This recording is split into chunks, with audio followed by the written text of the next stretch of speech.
ಸ್ನೇಹಿತರೆ ನಮಸ್ಕಾರ. ಪ್ರಶಸ್ತಿ ಸಂದಿರುವ ಸಂದರ್ಭದಲ್ಲಿ ನಮ್ಮ ಎಲ್ಲ ಕೇಳುಗರ ಶುಭ ಹಾರೈಕೆ ಮತ್ತೆ ಒಂದು ಅಭಿನಂದನೆಗಳನ್ನ ನಾವು ಮೊದಲು ತಿಳಿಸಿ ಬಯಸ್ತೇವೆ. ಈಗ ಟಿವಿ ದುತ್ತರಿಗೆ ಅಂದ್ರೆ ತಮ್ಮ ಪೂರ್ತಿ ಹೆಸರು? ಹುಳ್ಳಿಗೌಡ ಬಸನಗೌಡ ದುತ್ತರಿಗೆ ಅಂತ ಪೂರ್ತಿ ಹೆಸರು.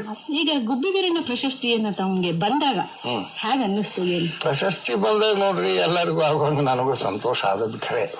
ಆದ್ರೆ ನಾವು ನಾಟಕ ಬರಹಗಾರರಾಗಿ ರಂಗಭೂಮಿ ಪ್ರವೇಶ ಮಾಡೋದ್ರೊಳಗ ಸಾಂಪತ್ತಿಕ ಸ್ಥಿತಿಯಿಂದ ನಮ್ಮ ಕನ್ನಡ ವೃತ್ತಿ ರಂಗಭೂಮಿ ಅತ್ಯಂತ ಉಚ್ಛ್ರಾಯ ಸ್ಥಿತಿಯಲ್ಲಿತ್ತು. 50ನೇ ದಶಕದ ಕೊನೆಗೆ ನಾವು ಬಂದವರು ನಾಟಕ ಬರಹಗಾರರಾಗಿ. ಎಲ್ಲ ಕಂಪನಿಗಳ ಸಾಂಪತ್ತಿಕ ಸ್ಥಿತಿ ಚೆನ್ನಾಗೇ ಇತ್ತು. ಅವಾಗ ಯಾವ ಭಯನೂ ಇರ್ಲಿಲ್ಲ. ಅಂತ ಕಾಲದಲ್ಲಿ ನಾವು ಬಂದ್ವಿ. ಅದನ್ನ ಕಟ್ಟಿ ಬೆಳೆಸಿದವರು ನಮ್ಮಕ್ಕಿಂತ ಪೂರ್ವದಲ್ಲಿ ನಾಟಕ ಬರಹಗಾರರಾಗ್ಲಿ ಅಥವಾ ಕಂಪನಿಯ ಮಾಲೀಕರಾಗ್ಲಿ ನಟನಟಿಯರಾಗ್ಲಿ ಎಷ್ಟೊಂದು ಶ್ರಮ ವಹಿಸಿ ಒಂದು ಮಟ್ಟಕ್ಕೆ ತಂದಿದ್ರು ಅನ್ನೋದು, ಅವರು ಇಂಥದ್ದು ಯಾವುದನ್ನು ಕಾಣ್ಲಾರ್ದೆ ಹೋದ್ರು. ಅಂತವ್ರಿಗೆ ಈ ಪ್ರಶಸ್ತಿ ಬಂದಂಗ ಅಂತ ನನ್ನ ಭಾವನೆ. ಯಾಕಂದ್ರೆ ನಮ್ಗಿಂತ ಪೂರ್ವದವ್ರು ಕಷ್ಟಪಟ್ಟು ರಂಗಭೂಮಿ ನೋಡ್ರಿ, ದುಡ್ಡು ಕೊಟ್ಟು ನಾಟಕ ನೋಡೋ ಅಭಿರುಚಿ ಹುಟ್ಟಿಸ್ಬೇಕಾದ್ರೆ ಎಷ್ಟು ಕಷ್ಟಪಟ್ಟಿರ್ಬೇಕಾಗಿನ ಕಾಲದಾಗ ಅಂತ ನನಗೆ ಅನಿಸ್ತೈತಿ. ಇವತ್ತು ನನ್ನ ಕಣ್ಣೆದುರಿಗೆ ನಾನು ನೋಡಿದ ಕಂದಗಲ್ ಹನುಮಂತರಾಯರ ಪರಿಸ್ಥಿತಿ ಆಗ್ಲಿ, ನಲವಡಿ ಶ್ರೀಕಂಠ ಶಾಸ್ತ್ರಿಗಳ ಪರಿಸ್ಥಿತಿ ಆಗ್ಲಿ ಅಷ್ಟು ಕಷ್ಟದಾಗ ಇತ್ತು. ನಾನು ಕಂಡಿದ್ದು ಕಣ್ಣಾರೆ. ಇವತ್ತಿನ ನೋಡ್ರಿ, ನಮ್ಮ ಕಂದಗಲ್ ಹನುಮಂತರಾಯರ ರಕ್ತರಾತ್ರಿ ನಾಟಕ, ಶ್ರೀಕಂಠ ಶಾಸ್ತ್ರಿಗಳ ಹೇಮರೆಡ್ಡಿ ಮಲ್ಲಮ್ಮ ನಾಟಕ ಎಂದು ಬರದಾರೋ ಏನೋ ಇವತ್ತಿನ ತನ ನಾಟಕಗಳ ರಂಗಭೂಮಿ ಮೆರಿತಾವ ಅಂದ್ರ ಇವತ್ತು ಎಂತ ಸಾಧನೆ ಮಾಡುವಂದ್ರ ಅವರು. ಅಂದ್ರೆ ಅದ್ರಲ್ಲಿ ಆ ಮೌಲ್ಯ ಇದೆ. ಮೌಲ್ಯ ಇದ್ರನೇ ಜನ ನೋಡ್ತಾರೆ. ಇರ್ಲಿಲ್ಲ ಅಂದ್ರೆ ಯಾಕೆ ನೋಡಕ್ ಹೋಗ್ತಾರ? ಮೌಲ್ಯ ಇರ್ಲಿಲ್ಲ ಅಂತ ನೋಡಕ್ ಹೋಗೋದಿಲ್ಲ ಜನ. ಅಂದ್ರೆ ಅವ್ರ ಹೆಸರು ಅಜರಾಮರಾಗಿ ಉಳಿದ್ಬಿಟ್ಟವಲ್ಲ, ಹಂಗ ಅವ್ರು ಮಾಡಿದ ತಪಸ್ಸಿನ ಫಲ ಅವ್ರು ಗಳಿಸಿಟ್ಟ ಆಸ್ತಿಗೂ ವಾರಸಾದಾರಾಗಿ ಬಂದಂಗ ನಾವ್ ಅಂತ ಹೇಳಿದ್ನಲ್ಲ, ಹಂಗ ಇದು ಆ ಪ್ರಶಸ್ತಿ ಅವ್ರಿಗೆ ಸಂದಂಗ. ಈ ನಮ್ಮ ಹಿಂದಿನವ್ರು ಏನು ಅಲ್ಲಿ ಅಂದಿನಿಂದ ಹೇಳಿದ್ ಇಂದಿನ ತನಕ ರಂಗಭೂಮಿಯಲ್ಲಿ ಏನು ಕೆಲಸ ಮಾಡ್ಕೊಂತ ಇದ್ರೆ ಅವರೆಲ್ಲರಿಗೂ ಸಲ್ಲಿದಂಗ. ನಮ್ಮ ಈ ಉತ್ತರ ಕರ್ನಾಟಕದಲ್ಲಿ ಬಹಳಷ್ಟು ಕಡೆ ಜಾಲಿ ಬೊಡ್ಡೆಗಳೇ ಕಂಡು ಬರುತ್ತೆ, ಅಥವಾ ಭಯಂಕರವಾದ ಬಿಸಿಲು, ಬೆವರು. ಇಂತಹ ಪ್ರದೇಶಗಳನ್ನ ನಾವು ಹೆಸರಿಸೋದಾದ್ರೆ ನಮ್ಮ ಬಾಗಲಕೋಟೆ ಜಿಲ್ಲೆ ಹಾಗೂ ಬಿಜಾಪುರ ಜಿಲ್ಲೆಯನ್ನ ಹೆಸರಿಸಬಹುದು. ಮತ್ತೆ ಇಲ್ಲಿ ಸದಾ ಜೀವನದ ಜೊತೆ ಹೋರಾಟ ಮಾಡೇ ಬದುಕಬೇಕಾಗ್ತದೆ ನಾವು. ಇವೆಲ್ಲವನ್ನ ಎದುರಿಸಿ ಯಾರು ಗಟ್ಟಿಯಾಗಿ ನಿಲ್ತಾರೆ ಆ ವ್ಯಕ್ತಿ ಬಾಳಬಹುದು ಅಂತ ಹೇಳಿ ನನಗನ್ಸುತ್ತೆ. ಸ್ವಾಭಾವಿಕ ಅನಿಸ್ತದ ನೋಡ್ರಿ. ಈಗ ನಾನು ನನ್ನ ಸಂಪತ್ತಿಗೆ ಸವಾಲ್ ನಾಟಕದ ಕೊನೆಗೆ ಒಂದು ಹಾಡು ಹಾಕಿದ್ದೇನ್ರಿ. ಬಿಜಾಪುರ ಜಿಲ್ಲೆ ಅವಾಗ ಇನ್ನ ಏಕಿತ್ತಲ್ಲ, ಅದು ಹಾಡು ಬರ್ತಿತ್ತು, ಕೊನೆ ಘಟ್ಟದಾಗ ಬರ್ತಿತ್ತು ಅದು. ಅವಾಗ ತಾಯಿ ಮಲಪ್ರಭೆ, ತಾಯಿ ಘಟಪ್ರಭೆ, ಕೃಷ್ಣ ಭೀಮೆ ದ್ರೋಣ, ಪಂಚ ನದಿಗಳು ಹರಿವ ಪುಣ್ಯ ತಾಣ, ಭೂಲೋಕ ಸ್ವರ್ಗವಿದು ಬಿಜಾಪುರ ಅಂತ ಹಾಡಿಸ್ತಿದ್ದೆ ನಾನು. ಒಂದ್ 20 ವರ್ಷದ ಮ್ಯಾಲೆ ಹಾಡಿಸಿರ್ಬೇಕು ಬಿಡ್ರಿ. ಪ್ರತಿನಿತ್ಯ ಈ ಹಾಡು ಬರ್ತಿದ್ವು. ಎಷ್ಟೋ ಕಂಪನಿಗಳು ಆಡ್ತಿದ್ದು, ಬರೀ ನನ್ನೊಂದ ಕಂಪನಿ ಅಂತಲ್ಲ. ಇಂತ ಒಂದು ಸ್ಥಿತಿಯಲ್ಲಿ ನಾನು ಬರದಾಗ ನನಗ ಕುಡಿಯಾಕ ನಮ್ಮೂರಾಗ ನೀರಿಲ್ದಂಗ ಆತಲ್ಲಪ್ಪ ದೇವ್ರ ಅನಿಸ್ಬಿಡ್ತು. ನಂದ ಕಂಪನಿ ಲೋಕಾಪುರ ನಡೀತಿತ್ತು. ಮತ್ ನಾಟಕದ ಪರಿಸರದಾಗ ಬಾಳ ಬಂದ್ವಲ್ ಮುಂದ. ಅಂದ್ರೆ ಇಂತ ಒಂದು ಪರಿಸರ ಮತ್ ಏನ್ ಮಾಡಕ್ಕಾಗತ್ತೆ ನೋಡ್ರಿ. ಇದು ನಿಸರ್ಗ ಸಂಪತ್ತು ಹಿಂಗ, ಇದು ಹಿಂಗ. ಇದ್ರಾಗ ಏನೋ ಸಿಗದ್ ಬಂದ್ವಿ ಅಂತ ಅನಿಸ್ತದ. ನಾನು ಎಲ್ಲಿ ಹೋದ್ರು ನನಗೆ ಸಾಹಿತಿಗಳ ಪರಿಚಯನೇ ಹೆಚ್ಚು. ಯಾವ ಊರಿಗೆ ಕಂಪನಿ ಹಾಕ್ಲಿ ಅಥವಾ ಕಂಪನಿಗೆ ನಾಟಕ ಕುಂದ್ರಸಾಕ್ ಹೋಗ್ಲಿ, ಸಾಹಿತಿಗಳ ಪರಿಚಯ, ಕವಿಗಳ ಪರಿಚಯ, ಇದನ್ನ ಬಾಳ್ ಮಾಡ್ಕೊಂತ. ಅದಕ್ಕೆ ನಿಮ್ ಬಾಲ್ಯದಲ್ಲಿ ಏನಾದ್ರು ಇದು ಪ್ರಭಾವ ಆಗಿತ್ತ? ಅದು ಓದೋ ಚಟ ನನಗ್ ಮೊದಲಿದ್ದ ಬಂತ್ರಿ. ಸಾಲಿ ಬಿಟ್ಟು 1942ರಾಗ ಬಿಜಾಪುರ ಜಿಲ್ಲಾ ಭೀಕರ ಬರಗಾಲ ತುತ್ತಾದಾಗ ಸಾಲಿ ನಾವ್ ಬಿಡಿಸಿ ನಮ್ ತಾಯಿ ನನ್ನ ಲೈನಕ್ ಕಲ್ಲೋರಕ್ ಕಳ್ಸಿದ್ಲು. ಅಂದ್ರ ಅದಕ್ ಸಜ್ಜಿ ಕೊಡ್ತಿದ್ರಿ 2 ಎಣ್ಣೆ ನನಗೆ ಅರ್ಧ ಕೂಲಿ. ನಂದು ಸಣ್ಣವ 5 ತನ ನಡ್ಕೊಂತ ಹೋಗ್ಬೇಕ್ರಿ. 4 ಮೈಲ್ ನಡ್ಕೊಂತ ಬರ್ಬೇಕು. ಆ 2 ಎಣ್ಣೆ ಸಜ್ಜಿ ಕೊಡ್ತಾರ ಅನ್ನೋದಕ್ಕೆ, ಯಾಕಂದ್ರೆ ಏನೂ ಸಿಗ್ತಿದ್ದಿಲ್ಲ. ಅದ ಎಷ್ಟರ ನಮ್ಗ ಅನುಕೂಲ ಆಗತ್ತ ಅಂತ ಹೇಳಿ ಅವಾಗ ನಮ್ ತಂದಿಗೂಡಿ ನಾನು ನಾಟಕ ಸೂಟಿ ಇದ್ದಾಗ ಏನ್ ಹೋಗಿದ್ದೆ. ಅಲ್ಲಿ ಆ ಪರಿಸರ ನನಗ ಈ ಓದುದನ್ನು ಕಲಿಸ್ತು. ನನ್ನ ಗೆಳೆಯರಿಗೂ ಓದು ಚಟ ಇತ್ತು, ಸುಳಿ ಬರಾಗ ಕೆಲವರಾಗ. ಹಿಂಗಾಗಿ ಓದೋದಂದ್ರ ನಾನು ಕನ್ನಡದಲ್ಲಿ ಓದ್ಲಾರ್ದ ಉಳಿದಿಲ್ಲ ಅನಸ್ತತಿ. ಸಕ್ಕಿಲೆ ಹೇಳ್ತೀನಿ ಅಂತ ಅರ್ಥ ಅಲ್ಲ. ಪಂಪನ ವಿಕ್ರಮಾರ್ಜುನ ವಿಜಯದಿಂದ ಹಿಡಿದು ಈ ಶತಮಾನದ ಮಹಾಕವಿ ಕುವೆಂಪು ಅವರ ರಾಮ ರಾಮಾಯಣ ದರ್ಶನದವರೆಗೂ ಇವರೇನು ರನ್ನ ಪಂಪನಿಂದ ಹೇಳಿದ ರನ್ನ, ಆಮೇಲೆ ಇವರು ಈ ಕುಮಾರವ್ಯಾಸ, ರಾಘವಾಂಕ, ಹರಿಹರ ಇವ್ರೆಲ್ಲರನ್ನೂ ಓದಿನ್ರಿ ನಾನು. ಹರಿಹರನ ಗಿರಿಜಾ ಕಲ್ಯಾಣ ಓದಿ ನಾನು ಹರಗಿರಿಜಾ ನಾಟಕ, ಅವಾಗ ಪೌರಾಣಿಕ ನಾಟಕನೂ ಬರೆದು ಎಲ್ಲಾ ನಮೂನೆ ನಾಟಕ ಬರೆದ್ಬಿಟ್ಟೆ ನಾನು. ಕಾವ್ಯಗಳನ್ನು ಬಹಳ ಓದಿನಿ ನಾನು. ಆಮೇಲೆ ನವೋದಯ ಸಾಹಿತ್ಯ ಅಂತ ಇತ್ತಲ್ಲ ಅದನ್ನು ಬಹಳ ಓದ್ಕೊಂಡೆ. ಆಮೇಲೆ ಇದು ಬಂತು ಪ್ರಗತಿಶೀಲ ಸಾಹಿತ್ಯ, ಅದನ್ನು ಬಹಳ ಓದ್ಕೊಂಡೆ. ಆಮೇಲೆ ಇವನ್ನೂ ಓದ್ಕೊಂಡಿನಿ. ಆದ್ರೆ ಬಂಡಾಯ ಸಾಹಿತ್ಯ ಓದಿ ಬಂಡಾಯ ನಾಟಕ ಬರೀಲಿಲ್ಲ ನಾನು. ನನ್ನ ಅನುಭವಕ್ಕೆ ಬಂದದ್ದು ಬರೆದು ನಾನು. ಮೊದಲನೇ ಸಂಪತ್ತಿಗೆ ಸವಾಲಾದ ವರ್ಗ ಹೋರಾಟನ ನಡೆದ್ ಬಿಡ್ತೀರಿ ಅದ್ರಾಗ. ಆಮೇಲೆ ಈ ಸಿಂಧೂರ್ ಲಕ್ಷ್ಮಣ ಅದನ್ನ ಮೀರಿಸಿ ಬಂದ್ಬಿಡ್ತೀನಿ ನಿಜವಾಗಿ ಹೇಳ್ಬೇಕು. ದೇಶಭಕ್ತಿಗಿಂತಲೂ ಆ ನೋವು, ಹಿಂದುಳಿದ ವರ್ಗದ ಒಂದು ನೋವು ಏನಿತ್ತು, ಆ ನೋವು ಆ ನಾಟಕದಲ್ಲಿ ಬಂತು. ಸಿಂಧೂರ್ ಲಕ್ಷ್ಮಣ ಅಂತ ಒಂದ್ 3 ದಿವಸ ಟಿಕೆಟ್ ಸಿಗಲ್ದ ಜಮಖಂಡ್ಯಾಗ ಮಂದಿ ವಸ್ತಿ ಬೀಳ್ತಿತ್ತು. ಅಷ್ಟು ದೊಡ್ಡ ಮಟ್ಟದಾಗ ಜನಪ್ರಿಯ ಆತು. ಕೊನೆಗೆ ಈ ದೇವಿ ಮಹಾತ್ಮೆ ಬಂತು ನೋಡ್ರಿ. ದಿವಸಕ್ಕೆ 50,000 ರಿಂದ 50,000 ಕಲೆಕ್ಷನ್ 1 ವರ್ಷ ಆಗೈತೆ ನೋಡ್ರಿ ಆ ಕಂಪನಿ. ದಿವಸ 2 ನಾಟಕ. ಇಷ್ಟು ಆಶ್ಚರ್ಯ ಅನಿಸ್ತದೆ. ಈಗ ದುತ್ತರ್ಗಿ ಅವರೇ, ಈ ತರ ಒಂದು ವರ್ಗ ಸಂಘರ್ಷದ ಹಿನ್ನೆಲೆಯಲ್ಲಿ ಇಟ್ಕೊಂಡು ಈಗ ನೋಡಿ ನಮ್ಮಲ್ಲಿ ಎಷ್ಟೋ ಸಾಹಿತಿಗಳಿದ್ದಾರೆ, ಅವರು ಪ್ರಕಟಿತ ಸಾಹಿತಿಗಳು, ಪ್ರಕಟಿತ ಬಂಡಾಯ ಸಾಹಿತಿಗಳು. ಆದ್ರೆ ನೀವು ನನಗನ್ಸೋದು ಅಘೋಷಿತ ಬಂಡಾಯ ಸಾಹಿತಿಯಾಗಿ ನೀವು 50 ವರ್ಷ ಹಿಂದಿಂದ ಇದನ್ನ ಮಾಡ್ಕೊಂಡು ನಾವು ಇದನ್ನ ಅನುಭವಿಸಿದವ್ರಿ. ಕೂಲಿನೇ ಇಲ್ಲ ಅವರು. ನಮಗ ದುಡ್ಡು ಕೊಟ್ಟು ನೇಷ್ಗಳು ಅವನ ಕೈಯಾಗಿ ಹೆಂಗ ನಾವು ಬದುಕಬೇಕಾಕಿತ್ತು, ಅವ್ರು ಹೆಂಗ ನಮ್ಮನ್ನ ತುಳಿತಿದ್ರು, ಇವೆಲ್ಲ ಚಿಕ್ಕಂದ್ಲೇ ನನಗೆ ಮಾಹಿತಿ ಆಗಿ ಅವ್ರ ಕೂಡ ಹೋರಾಟ ಆಗಿ ಅವ್ರು ನಮಗ ನೇಷ್ಗಳದ್ ಬಿಟ್ಟು ನಮ್ಮ ಮನ್ಯಾಗ ಮಗ್ಗ ಉದ್ಯೋಗ ಕಟ್ಟಾಗಿ ನಮ್ಮ ತಾಯಿಗೆ ಇಡೀ ನಮ್ಮ ಪರಿಸರ ಸಂಘವ ನಿನ್ನ ಮಗ ಅನ್ಸಲಾಗಿ ಸಾಕಾಗಿ ಹೋತು, ನಾವು ಹೊಟ್ಟಿಗೆ ಏನ್ ಕೇರ್ ಹಾಕೊಳ್ಳು, ನಮ್ಮ ಮಗ್ಗ ಕೊಡೋರ ಬರ್ಲಿಲ್ಲ ನಮ್ಮ ಊರಿಗೆ ಅಂದ್ರೆ ಈ ಸ್ಟೇಜ್ ನಮ್ಮ ತಾಯಿಗೆ ಬಂದ್ ಅಂತಿದ್ರು. ಹಿಂಗೆಲ್ಲ ಅವಾಗ ಆದಾಗ ಆ ಸಂಪತ್ತಿಗೆ ಸವಾಲಿನಾಗ ತಾಯಿ ಹೆಸರು ಸಂಘವಂತಾನೆ ಇಟ್ಟಿನ್ರಿ. ಅವ್ರು ಸಿನಿಮಾದಾರ ಪರ್ಕ್ ಮಾಡ್ಯಾರ, ಪಾರ್ವತಿ ಅಂತ ಮಾಡ್ಯಾರ. ಶ್ರೋತೃಗಳೇ, ನಾವು ಬಹಳಷ್ಟು ಒಳ್ಳೆಯ ಪುಸ್ತಕಗಳು ಚಲನಚಿತ್ರಗಳಾಗಿ ಹೋಗ್ತವೆ ಅಂತ ಮಾಡಿದ್ದಾರೆ. ಆದ್ರೆ ಒಳ್ಳೆಯ ನಾಟಕಗಳು ಕೂಡ ಚಲನಚಿತ್ರವಾಗಿದ್ದಾವೆ ಅನ್ನೋದಕ್ಕೆ ಇವೆಲ್ಲ ನಿದರ್ಶನ ಅಂತ ಹೇಳಬಹುದು. ಈಗ ಯಾವ್ಯಾವ ತಮ್ಮ ನಾಟಕಗಳು ಚಲನಚಿತ್ರಗಳಾಗಿದೆ? ಸಂಪತ್ತಿಗೆ ಸವಾಲು ಮೊದಲನೇದ್ರಿ. ಕನ್ನಡದಾಗ ಮೊದಲ ಅವರು ತೆಗೆಯೋ ನಿರ್ಧಾರ ಮಾಡಿದ್ರು, ಶುರುವಾತ.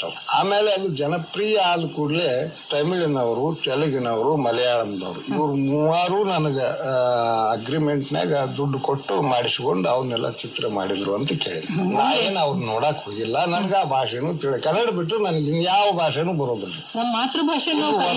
ಆಮೇಲೆ ನಮ್ಮ ಅಂಕಲ್ಗೆ ಅವರು ಚಿಕ್ಕ ಸಸ್ಯ ನಾಟಕನ ಸಸ್ಯತಂದ ಸೌಭಾಗ್ಯ ಅಂತ ಮೊದಲು ಸಿನಿಮಾಸ್ಕೋಪ್ನಾಗ ಆದ ಚಿತ್ರನ ಅದು ಕನ್ನಡದಲ್ಲಿ ಹೇಳ್ರಿ. ಆಮೇಲೆ ಈ ಜನರ ಚಿತ್ರನಟ ಶ್ರೀನಿವಾಸ ಮೂರ್ತಿ ಅವರಲ್ಲ, ಅವರು ನನ್ನ ಮಲಮಗಳು ನಾಟಕನ ಮುದುಕನ ಮದುವೆ ಅನ್ನೋ ಹೆಸರಿನಿಂದ ಅದನ್ನು ಹಾಕಿದ್ರು ಬಿಡ್ರಿ. ಮಲಮಗಳು ನಾಟಕನ ಇದು ಅಂತ ಹೇಳಿ ಈ ಟಿವಿ ಸೀರಿಯಲ್ ಮಾಡಿದ್ರು. 1-2 ಸಲ ಅದನ್ನ ಹಾಕಿದ್ರು ಟಿವಿ ಒಳಗ. ಇಷ್ಟು ಮಾತ್ರ ಕರೆ. ಇನ್ನೂ ಒಂದು ತಾಯಿ ಕರಳು ನಾಟಕ, ಅದು ಇವತ್ತಿನ ತನೂ ರಂಗಭೂಮಿಯಾಗ ಐತ್ರಿ. ಆ ನಾಟಕ 11ನೇ ಕೃತಿ ಅವು. ನಾನು ನಾಟಕಕಾರ ಆಗಿ ಅನಿಸಕ್ ಕಾರಣನೇ ಆ ನಾಟಕ. ಅಂತನ ನಾನು ಒಬ್ಬ ನಾಟಕಕಾರ ಅನ್ನೋ ನಂಬಿಕೆನೇ ಎಲ್ಲ ಬಂದಿದ್ದಿಲ್ಲ. ಅಲ್ಲಿಂದ ಚಾಲು ಆದ ಮುಂದ್ ಚಿಕ್ಕ ಸೊಸೆ ಆಗ್ಲಿ, ಮದುಮಗಳಾಗ್ಲಿ, ಅವ್ ಹಂಗ ಅತ್ತಿಗೆ ಇವೆಲ್ಲ ಹಂಗ ಬಂದ್ಬಿಟ್ಟು ಸಂಪತ್ತಿಗೆ ಸವಾಲ್ ನಿಂತ್ಕೊಂಡು ಮುಂದೆ. ಆಮೇಲೆ ಪೌರಾಣಿಕ ನಾಟಕನೂ ಬರೆದ್ಬಿಟ್ಟೆ, ಐತಿಹಾಸಿಕ ನಾಟಕನೂ ಬರೆದ್ಬಿಟ್ಟೆ, ಚಾರಿತ್ರಿಕ ನಾಟಕನೂ ಬರೆದ್ಬಿಟ್ಟೆ, ಧಾರ್ಮಿಕವಾಗಿ ಇಂಥವೆಲ್ಲ ಒಟ್ಟ ನಾಟಕ ಬರುತ್ತೆ. ಈಗ 50 ವರ್ಷದ ಹಿಂದೆ ನೀವು ನಾಟಕ ಬರೀತಿದ್ರಿ, ಮಾಡಿದ್ರಿ. ಹೌದು, ಬೇರೆ ಮಾಧ್ಯಮಗಳಿರ್ಲಿಲ್ಲ, ಬೇರೆ ಚಾನಲ್ಗಳಿರ್ಲಿಲ್ಲ, ನಾಟಕ ಇತ್ತು, ಜನ ಇಷ್ಟಪಡೋರು. ಈಗ ಬಹು ಮಾಧ್ಯಮಗಳು, ಬಹು ಚಾನಲ್ಗಳು ಏನೇನೆಲ್ಲ ಆಗೋಗಿದೆ. ಇಂಥ ಸಂದರ್ಭದಲ್ಲಿ ನಮ್ಮ ವೃತ್ತಿ ರಂಗಭೂಮಿ ಉಳಿಬೇಕಾದ್ರೆ ಜನ ಯಾವ ರೀತಿ ನಾಟಕಗಳನ್ನ ಆಡ್ಬೇಕು ಅಂತ ನಿಮ್ ಸಲಹೆ ಏನು? ಒಳ್ಳೆ ನಾಟಕ ಬರೆಯೋರು ಬೇಕು, ಒಳ್ಳೆ ನಟನಟಿಯರು ಅದರಲ್ಲಿ ಭಾಗವಹಿಸಬೇಕು. ಇವತ್ತು ನೋಡ್ರಿ, ಈ ವಿಜ್ಞಾನ ಬಹಳ ಮುಂದುವರೆದೈತಿ. ಇದು ನಾನು ದೇವಿ ಮಹಾತ್ಮೆ ನಾಟಕ ಬರ್ಕೊಟ್ಟಾಗ ನನ್ನ ಕಲ್ಪನೆಗೆ ಮೀರಿದ ಒಂದು ಲೈಟ್ನ ಅರೇಂಜ್ಮೆಂಟ್, ನೆರಳು ಬೆಳಕಿನ ವ್ಯವಸ್ಥೆ ಅಂತಾರಲ್ಲ, ಆ ಕಂಪನಿ ಮಾಲಕರಿಗೆ ಅದು ತಲೆಯಾಗಿತ್ತು. ಹಿಂಗೆ ಮಾಡಿದ್ರೆ ರಂಗಭೂಮಿಗೆ ಒಂದು ಹೊಸತನ ಬರುತ್ತ ಅಂತ ಏನ್ ಮಾಡಿ ತೋರಿಸಿದ್ರು. ನನಗೇನನ್ಸ್ತತಿ, ಪ್ರೇಕ್ಷಕ ವರ್ಗದ ಪ್ರೀತಿ ರಂಗಭೂಮಿ ಮ್ಯಾಗ ಕಡಿಮೆ ಆಗಿಲ್ಲ ಅಂತ ಆ ನಾಟಕ ಓಡಿದ್ದು ನೋಡಿ ಅನಿಸ್ತೈತಿ ನನಗೆ. ಒಳ್ಳೇದನ್ನ ನೋಡ್ಬೇಕು ಅನ್ನೋದು ಬಹಳ ಜನರಲ್ಲಿ ಅಪೇಕ್ಷೆ ಐತಿ. ಆದ್ರೆ ಒಳ್ಳೇದ್ ಕೊಡ್ಬೇಕಲ್ಲ ನಾವು. ಇದಕ್ಕೆ ತಾವು ಹೇಳ್ತಿದ್ದೀರಿ ಒಳ್ಳೇದನ್ನ ಕೊಡ್ಬೇಕು ಅಂತ. ನಮ್ಮಲ್ಲೊಂದು ದೊಡ್ಡ ಅಪವಾದ ಏನಿದೆ ಅಂದ್ರೆ ವೃತ್ತಿ ರಂಗಭೂಮಿ ನಾಟಕಗಳನ್ನ ನಾವೇನೀಗ ನೋಡಕ್ ಹೋಗ್ತೀವಿ ಅಂದ್ರೆ ದ್ವಂದ್ವಾರ್ಥದ ಸಂಭಾಷಣೆಗಳು, ಅಶ್ಲೀಲ ಸಂಭಾಷಣೆ ಅವ ಹಿಡಿತಾವ ಅಂತ ಅವ್ ತಲೆಯಾಗ ತಿಳ್ಕೊಂಡವ್ರು. ಈಗ ಏನ್ ಈಗ ನೋಡ್ರಿ, ಸಿನಿಮಾದ ಹಾಡುಗಳನ್ನ ರಂಗಭೂಮಿಯಾಗ ಹಾಡ್ತಾರ.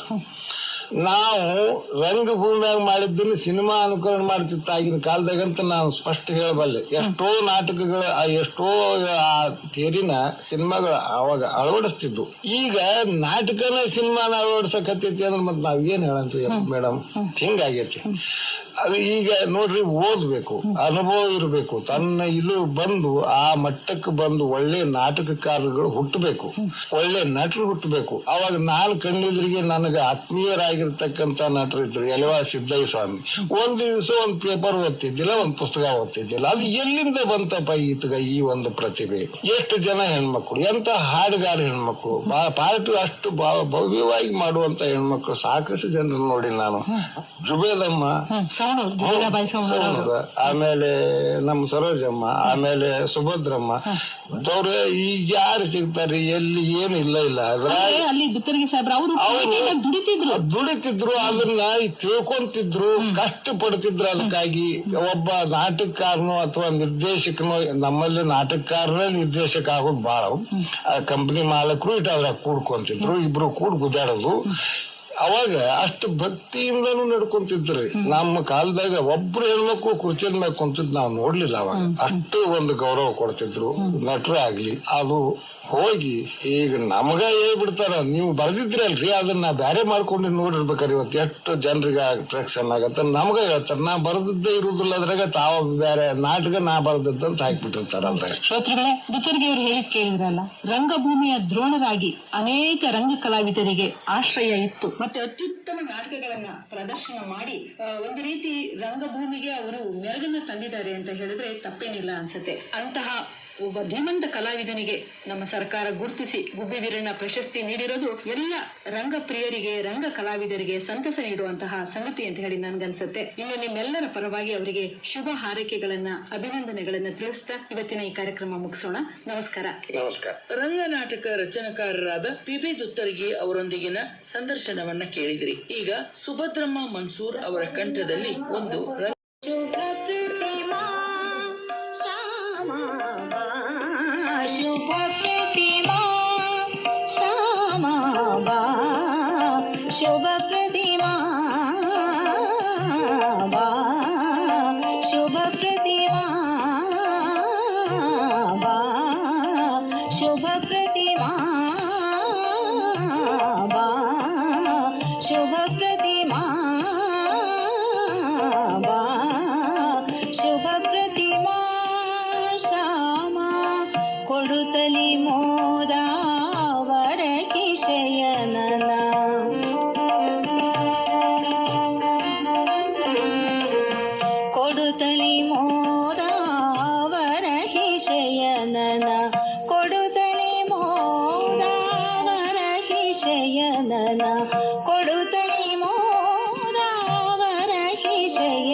ಇದುವರೆಗೆ ನಮ್ಮ ಧ್ವನಿ ಮುದ್ರಣ ಭಂಡಾರದಿಂದ ಆಯ್ದ ಹಿರಿಯ ನಾಟಕ ರಚನಾಕಾರರಾದ ಪುಂಡಲೀಕ ಗೌಡ ಬಸನಗೌಡ ದುತ್ತರಗಿ ಅವರೊಂದಿಗೆ ಸಂದರ್ಶನವನ್ನ ಕೇಳಿದಿರಿ. ಇವರನ್ನ ಸಂದರ್ಶಿಸಿದವರು ಮಂಜುಳಾ. ಆಕಾಶವಾಣಿ ಧಾರವಾಡ.